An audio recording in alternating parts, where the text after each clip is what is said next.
Jack, obviously rising star in both road and mountain biking, and you've been an advocate of using power now for quite a few years. How has it helped you as a cyclist and helped your performance?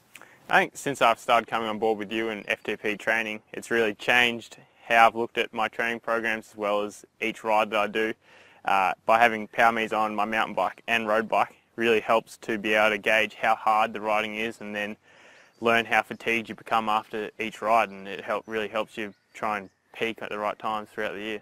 So what differences are there between some of the structure that we may use for riding, say, and training for a stage race on the road as opposed to targeting, say, our Com Games program for the mountain bike?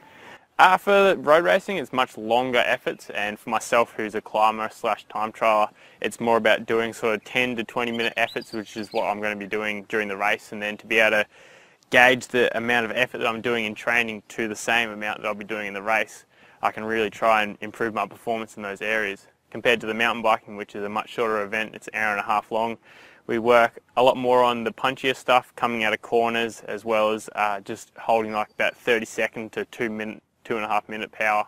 Fantastic. Now I know people would love to know what sort of numbers do you hold?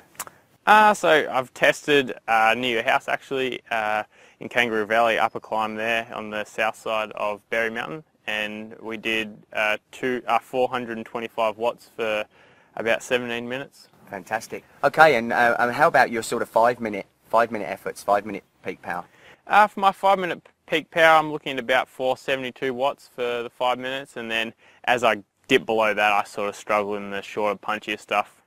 Being a climber, time trial, so I'm more into that sort of endurance, aerobic energy system. Fantastic. Thanks very much, Jack.